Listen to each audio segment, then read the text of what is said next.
여러분은 지금 이 순간 누구를 위해 살고 계신가요? 저는 오랫동안 남들의 시선 속에 갇혀 살았습니다. 좋은 차를 타야 성공한 것처럼 보이고, 비싼 옷을 입어야 인정받는 것 같았고, 멋진 레스토랑에서 식사하는 사진을 올려야 잘 사는 것처럼 느껴졌습니다. 그런데 어느 날 문득 깨달았습니다. 내 통장은 점점 비어가는데 정작 나는 행복하지 않다는 것을요. 19세기 독일의 철학자 쇼펜하우어는 이렇게 말했습니다. 남에게 보여주려고 인생을 낭비하지 마라. 이 짧은 한 문장이 제 인생을 완전히 바꿔놓았습니다. 혹시 여러분도 이런 경험 있으신가요? 인스타그램에 올릴 사진 한 장을 위해 2시간을 쓴 적, 동창회에 나가기 위해 억지로 명품 가방을 산 적이 있고, 별로 친하지도 않은 사람들의 평가가 신경 쓰여 밤잠을 설친 적 말입니다. 우리는 언제부터 이렇게 남의 눈을 의식하며 살게 된 걸까요? 사실 이건 아주 오래된 인간의 본능입니다. 원시 시대에는 부족에서 인정받지 못한다는 것이 곧 죽음을 의미했습니다. 추방당하면 혼자서는 생존할 수 없었으니까요. 그래서 우리 뇌는 타인의 시선을 끊임없이 의식하도록 진화했습니다. 문제는 지금은 21세기라는 겁니다. 더 이상 부족 사회가 아닌데도 우리는 여전히 구석기 시대의 뇌를 가지고 살아갑니다. 40대 중반의 한 직장인이 있습니다. 그는 15년간 대기업에서 성실하게 일했습니다. 주변 사람들이 모두 부러워하는 직장이었죠. 그런데 어느 날 그가 퇴사를 선언했습니다. 주변은 난리가 났습니다. 그 좋은 직장을 왜 그만두냐고, 미쳤냐고, 가족은 어떡하냐고 말했습니다. 그런데 그는 이렇게 대답했습니다. 저는 지난 15년간 제 인생을 산 게 아니라 남들이 원하는 인생을 살았습니다. 이제는 제 인생을 살고 싶습니다. 그는 지금 작은 카페를 운영하며 행복하게 살고 있습니다. 수입은 줄었지만 그의 얼굴에는 예전에 없던 미소가 있습니다. 여러분은 어떠신가요? 지금 여러분이 하는 선택들은 정말 여러분 자신을 위한 것인가요? 아니면 누군가에게 보여주기 위한 것인가요? 쇼펜하우어는 인간의 허영심에 대해 깊이 연구했습니다. 그는 사람들이 자신의 진정한 가치보다 타인의 평가에 더 집착한다는 것을 발견했습니다. 그가 살던 시대에도 사람들은 지위와 명예에 목을 맸습니다. 귀족들은 화려한 옷을 입고 거대한 저택에 살며 자신의 부를 과시했습니다. 중산층은 귀족을 흉내내려 애썼고, 서민들은 중산층을 부러워했습니다. 지금과 별반 다를 게 없죠. 그런데 쇼펜하우어는 이런 질문을 던집니다. 그렇게 남에게 인정받으려 애쓰다가 정작 자신의 인생은 언제 사는가? 이 질문은 제게 충격이었습니다. 저는 그동안 제 인생의 주인공이 아니라 남의 인생이라는 영화의 엑스트라로 살아왔던 겁니다. 30대 직장인의 하루를 들여다볼까요? 아침 7시 알람이 울립니다. 피곤한 몸을 이끌고 일어나 출근 준비를 합니다. 지하철에서는 명품 시계를 찬 옆 사람을 힐끔 쳐다봅니다. 회사에 도착하면 상사의 눈치를 보고 점심시간에는 동료들과 맛집을 찾아다니며 사진을 찍습니다. SNS에 올리기 위해서죠. 저녁에 퇴근하면 헬스장에 갑니다. 건강을 위해서가 아닙니다. 다음 달 동창회에서 멋진 몸을 보여주기 위해서입니다. 집에 돌아오면 자정이 넘었습니다. 침대에 누워 스마트폰을 봅니다. 친구들의 화려한 일상을 보며 나만 뒤처진 것 같아 불안해집니다. 나는 대체 누구를 위해 사는 걸까요? 한 연구에 따르면 현대인은 하루 평균 3시간 이상을 SNS에서 보낸다고 합니다. 그중 대부분의 시간을 남의 게시물을 보거나 내 게시물에 달린 반응을 확인하는 데 씁니다. 3시간이면 작은 기술 하나를 배울 수 있는 시간입니다. 책 한 권을 읽을 수 있는 시간입니다. 사랑하는 가족과 깊은 대화를 나눌 수 있는 시간입니다. 하지만 우리는 그 시간을 대부분 만나지도 않을 사람들에게 나를 포장하는 데 씁니다. 여기서 잠깐 중요한 구분을 해야 합니다. 쇼펜하우어가 말한 것은 타인을 전혀 의식하지 말라는 게 아닙니다. 그는 사회적 동물인 인간이 완전히 고립되어 살 수 없다는 것을 잘 알았습니다. 그가 경고한 것은 과도하게 타인의 평가에 집착하는 것입니다. 내 삶의 중심이 나 자신이 아니라 남의 시선이 되어버리는 것 말입니다.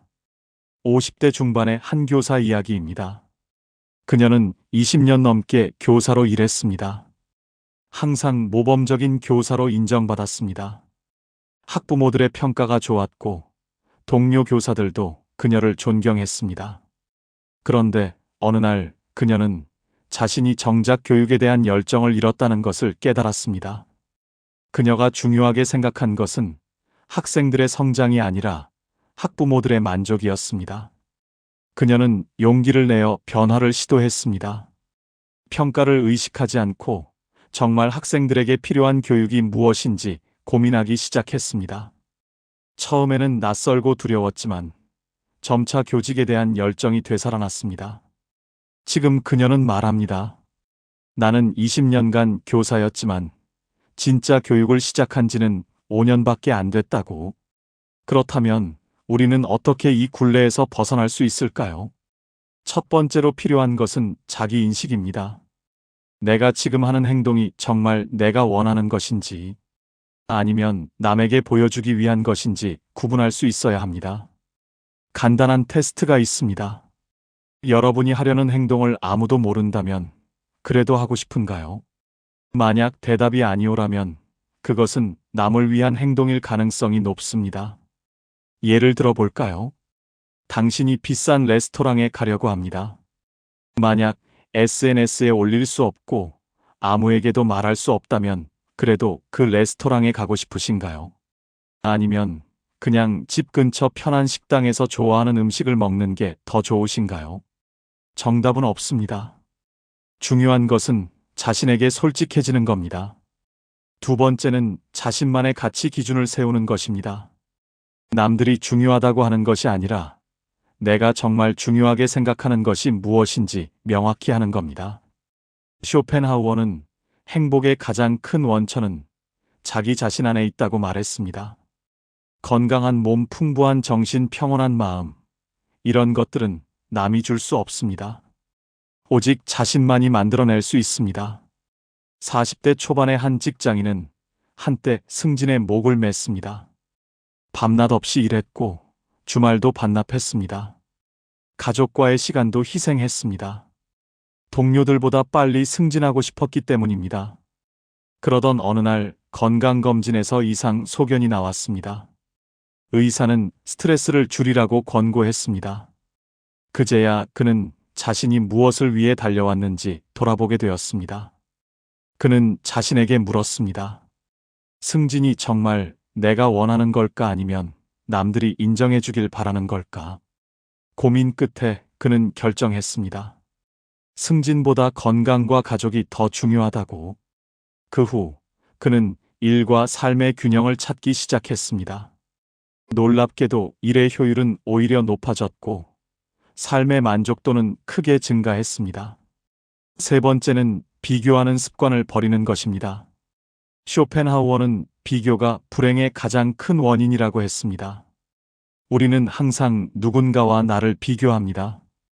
친구는 좋은 차를 샀는데 나는 아직도 중고차를 타고 동료는 승진했는데 나는 제자리 걸음이고 친척은 자식을 명문대에 보냈는데 내 아이는 그렇지 못하고 그런데 생각해보면 이상한 일입니다. 왜 우리는 자신보다 나은 사람과만 비교할까요? 나보다 못한 사람들은 왜 비교 대상이 안 될까요? 답은 간단합니다. 비교 자체가 무의미하기 때문입니다. 각자의 삶은 너무나 다른 맥락과 조건 속에 있습니다. 똑같은 기준으로 비교할 수 없습니다. 30대 후반의 한 여성은 오랫동안 결혼하지 않은 것에 대한 주변의 압박에 시달렸습니다. 친척들은 명절 때마다 결혼은 언제 하냐고 물었고 친구들은 하나둘 결혼하며 그녀를 동정하는 눈빛으로 바라봤습니다. 그녀는 처음에는 이런 시선이 힘들었습니다. 내가 뭔가 잘못된 건가, 혼자 사는 게 문제인가 하는 생각도 들었습니다. 하지만 어느 순간 깨달았습니다. 결혼이 행복을 보장하는 것도 아니고 혼자 사는 것이 불행을 의미하는 것도 아니라는 것을요. 그녀는 자신만의 삶의 방식을 찾았고 지금은 그 누구보다 만족스러운 삶을 살고 있습니다. 네 번째는 작은 것에서 행복을 찾는 연습입니다. 쇼펜하우어는 일상의 작은 즐거움이야말로 진정한 행복의 원천이라고 했습니다. 아침에 마시는 따뜻한 커피 한 잔, 퇴근 후 편하게 씻는 슬리퍼, 주말 아침 늦잠, 좋아하는 음악을 들으며 산책하는 시간, 이런 소소한 것들이 사실은 우리 삶을 지탱하는 기둥입니다. 그런데 우리는 이런 것들을 당연하게 여기고 오히려 남들이 부러워할 만한 큰 이벤트에만 집중합니다. 해외여행, 명품 가방, 비싼 자동차, 이런 것들 말입니다.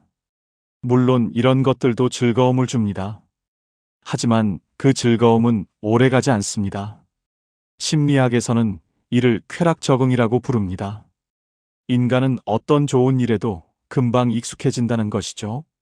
명품 가방을 샀을 때의 기쁨은 얼마나 갈까요? 일주일, 한 달, 길어야 몇 달입니다. 그 후에는 당연한 것이 되고 더 비싼 가방이 눈에 들어옵니다. 반면 일상의 작은 즐거움은 매일 반복되어도 질리지 않습니다. 아침 커피는 매일 마셔도 좋고 따뜻한 이불은 매일 들어가도 행복합니다. 다섯 번째는 진정한 관계에 집중하는 것입니다. 우리가 남의 시선을 의식하는 이유 중 하나는 관계에 대한 두려움 때문입니다. 미움받을까봐, 외톨이가 될까봐, 무시당할까봐 두렵습니다. 그런데 생각해 보세요. 내가 보여주기 위해 만든 관계가 진정한 관계일까요? 거짓된 모습으로 맺은 인연이 의미가 있을까요? 50대의 한 사업가는 과거에 수백 명의 인맥을 자랑했습니다. 골프 모임, 동호회, 각종 친목회에 참석하며 명함을 돌렸습니다. 하지만 사업이 어려워지자 그 많던 사람들은 모두 연락을 끊었습니다. 정말 힘들 때 곁에 남아준 사람은 단 5명이었습니다. 그제야 그는 깨달았습니다. 진짜 관계는 숫자가 아니라 깊이라는 것을요. 지금 그는 소수의 진실한 친구들과 깊은 관계를 유지하며 행복하게 살고 있습니다. 여섯 번째는 물질적 욕구를 절제하는 것입니다. 우리가 남에게 보여주려는 것의 대부분은 물질적인 것들입니다. 쇼펜하우어는 소유가 많을수록 자유는 줄어든다고 했습니다. 집이 크면 관리할 것이 많아지고 차가 비싸면 긁힐까봐 신경 쓰이고 옷이 많으면 정리하기 힘들어집니다. 미니멀리즘이 최근 유행하는 이유가 뭘까요? 사람들이 물질에 지쳤기 때문입니다. 더 많이 가질수록 더 행복해질 줄 알았는데 오히려 더 복잡하고 피곤해졌습니다. 한 60대 부부는 평생 모은 재산으로 큰 집을 샀습니다. 그런데 이사하고 나서 오히려 불편해졌습니다. 넓은 집을 청소하기 힘들고 빈 공간이 쓸쓸하게 느껴졌습니다. 결국 그들은 집을 팔고 작지만 아늑한 아파트로 이사했습니다. 남는 돈으로는 여행도 다니고 자녀들을 도와주었습니다. 지금 그들은 큰 집에 살 때보다 훨씬 행복합니다. 쇼펜하우어가 말한 것처럼 진정한 부는 많이 가진 것이 아니라 적게 필요로 하는 것입니다. 일곱 번째는 시간의 소중함을 깨닫는 것입니다. 남에게 보여주기 위해 쓰는 시간은 결코 돌아오지 않습니다. 우리의 시간은 한정되어 있습니다. 하루는 24시간이고 인생은 평균 80년 정도입니다. 그중 얼마나 많은 시간을 남의 시선을 의식하는 데 쓸 건가요? 쇼펜하우어는 시간이야말로 가장 귀한 자산이라고 했습니다. 돈은 다시 벌 수 있지만 시간은 절대 되돌릴 수 없습니다. 한 40대 직장인은 승진을 위해 10년을 밤낮 없이 일했습니다. 그러는 동안 아이들은 자랐고 부모님은 늙어가셨습니다. 그가 임원이 되었을 때 아들은 이미 대학생이 되어 있었습니다. 그는 후회했습니다. 아들과 공놀이하고 자전거 타는 시간, 딸과 인형놀이하고 그림 그리는 시간, 그런 소중한 시간들을 모두 놓쳤습니다.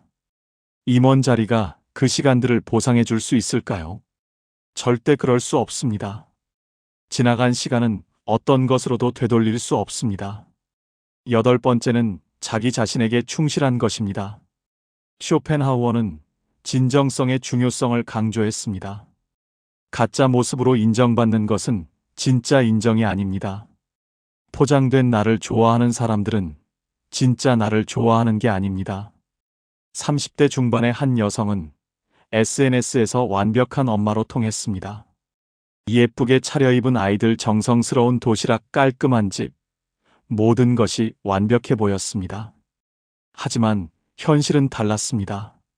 사진 한 장을 위해 2시간씩 준비했고, 집은 사진에 안 나오는 부분은 엉망이었습니다. 그녀는 점점 지쳐갔습니다. 어느 날 그녀는 용기를 내어 진실을 고백했습니다. 자신도 완벽하지 않다고, 힘들 때도 많다고, 때로는 배달 음식도 시켜 먹는다고 말입니다. 놀랍게도 반응은 긍정적이었습니다. 많은 사람들이 공감하며 응원했습니다. 오히려 진실한 모습을 보여준 후에 더 많은 사람들과 진정한 관계를 맺을 수 있었습니다. 진실은 언제나 힘이 있습니다. 아홉 번째는 내면의 풍요로움을 키우는 것입니다. 쇼펜하우어는 인간의 가치는 외면이 아니라 내면에 있다고 했습니다. 책을 읽고 지식을 쌓고 예술을 감상하고 깊이 사색하는 것, 이런 것들은 남에게 보여주기 어렵습니다. 하지만 이것들이야말로 진정한 부입니다. 50대 중반의 한 교수는 젊은 시절 학계에서 명성을 얻기 위해 애썼습니다. 유명한 학술지에 논문을 싣고 해외 학회에 참석하며 인정받으려 했습니다. 하지만 나이가 들수록 그는 다른 것에 관심을 갖게 되었습니다. 진리 그 자체에 대한 순수한 탐구, 학생들과의 깊은 대화, 자신만의 철학을 정립하는 것 말입니다. 이런 것들은 눈에 띄지 않습니다. 승진에도 도움이 안 되고 연봉이 오르는 것도 아닙니다. 하지만 그는 이전보다 훨씬 만족스러운 삶을 살고 있습니다. 내면이 풍요로운 사람은 외부의 평가에 흔들리지 않습니다. 열 번째는 죽음을 생각하는 것입니다. 쇼펜하우어는 죽음에 대한 명상이 삶을 더 진지하게 만든다고 했습니다. 우리는 모두 언젠가 죽습니다. 그날이 내일일 수도 있고 50년 후일 수도 있습니다. 중요한 것은 그날이 반드시 온다는 사실입니다. 죽음의 순간에 우리는 무엇을 후회할까요? 명품을 더 사지 못한 것, 더 비싼 차를 타지 못한 것, 더 큰 집에 살지 못한 것을 후회할까요? 아닙니다. 우리가 후회하는 것은 사랑하는 사람들과 더 많은 시간을 보내지 못한 것, 진짜 하고 싶었던 일을 하지 못한 것, 자기 자신에게 솔직하지 못했던 것입니다. 쇼펜하우어의 메시지는 명확합니다. 인생은 짧습니다. 그 짧은 인생을 남에게 보여주기 위해 낭비하지 말라는 것입니다. 자신의 내면의 소리에 귀 기울이고 진정으로 원하는 것을 추구하라는 것입니다. 타인의 평가가 아니라 자신의 만족을 기준으로 살아가라는 것입니다. 쉽지 않은 일입니다. 우리는 태어날 때부터 비교와 경쟁 속에서 자랐습니다. 학교에서는 성적으로 줄을 세웠고 사회에서는 지위로 서열을 나눴습니다. 이런 환경에서 자란 우리가 갑자기 남의 시선을 무시하고 살기란 어려운 일입니다. 하지만 불가능한 것은 아닙니다. 작은 것부터 시작하면 됩니다. 오늘부터 하루에 한 가지씩만 바꿔보는 겁니다. SNS에 올리지 않아도 되는 맛있는 음식을 먹어보세요. 아무도 보지 않아도 좋은 옷을 입어보세요. 누구에게 자랑하지 않아도 되는 취미를 가져보세요. 이런 작은 실천들이 모여서 큰 변화를 만듭니다. 쇼펜하우어는 고독의 가치를 강조했습니다. 혼자 있을 수 있는 능력이야말로 진정한 자유의 시작이라고 했습니다. 혼자 있을 때 불안하지 않고 누군가의 인정 없이도 자신을 긍정할 수 있는 사람, 그가 진정으로 자유로운 사람입니다. 혼자 카페에 앉아 책을 읽는 시간, 혼자 산책하며 생각에 잠기는 시간, 혼자 음악을 들으며 쉬는 시간, 이런 시간들이 우리를 더 강하게 만듭니다. 여러분은 마지막으로 자신과 진지한 대화를 나눈 게 언제인가요? 내가 진짜 원하는 것이 무엇인지, 내가 진정으로 행복한 순간은 언제인지, 내가 정말 소중하게 여기는 가치는 무엇인지, 이런 질문들을 자신에게 던져본 적이 언제인가요? 우리는 너무 바쁘게 살아갑니다. 멈춰 서서 자신을 돌아볼 시간도 없이 앞만 보고 달려갑니다. 그리고 어느 순간 깨닫습니다. 내가 어디로 가고 있는지도 모르고 달려왔다는 것을요. 인간은 여전히 타인의 시선에 집착하고 허영에 사로잡혀 있습니다. 다만 표현 방식이 달라졌을 뿐입니다. 과거에는 마차와 저택으로 자랑했다면 지금은 자동차와 아파트로 자랑합니다. 과거에는 귀족의 칭호를 원했다면 지금은 명함의 직함을 원합니다. 수단은 바뀌었지만 본질은 같습니다. 그렇다면 우리는 어떻게 살아야 할까요? 쇼펜하우어는 답합니다. 자신의 내면을 풍요롭게 만들어라. 지식을 쌓고 지혜를 기르고 마음을 닦아라. 이것들은 아무도 빼앗아갈 수 없는 진짜 재산이다. 명예도 돈도 지위도 언제든 사라질 수 있습니다. 하지만 당신이 쌓은 지혜와 경험과 내면의 평화는 죽을 때까지 당신과 함께합니다. 45세의 한 의사는 젊은 시절 성형외과를 선택했습니다. 돈을 많이 벌 수 있었기 때문입니다. 그는 성공했습니다. 큰 집에 살고 좋은 차를 탔고 많은 사람들이 그를 부러워했습니다. 하지만 그는 행복하지 않았습니다. 매일 반복되는 일에서 의미를 찾을 수 없었습니다. 그러던 중 아프리카에서 의료 봉사를 다녀왔습니다. 그곳에서 진짜 의사의 역할을 경험했습니다. 돈이 아니라 생명을 살리는 일 말입니다. 그 후 그는 큰 결심을 했습니다. 성형외과를 그만두고 응급의학과로 전과했습니다. 수입은 줄었지만 매일 의미 있는 일을 합니다. 지금 그는 말합니다. 나는 이제야 진짜 의사가 됐다고. 우리는 모두 자신만의 길을 찾아야 합니다. 남이 정해놓은 기준이 아니라 자신만의 기준으로 말입니다. 성공의 정의도 행복의 기준도 모두 자신이 정하는 겁니다. 남들이 뭐라고 하든 상관없습니다. 중요한 것은 내가 나의 인생에 만족하는 것입니다. 쇼펜하우어의 철학은 결국 이것입니다. 자기 자신의 주인이 되라. 남의 평가에 휘둘리지 말고 자신의 내면의 소리를 따르라. 타인의 시선이 아니라 자신의 양심을 기준으로 살아라. 이것이 진정한 자유이고 진정한 행복입니다.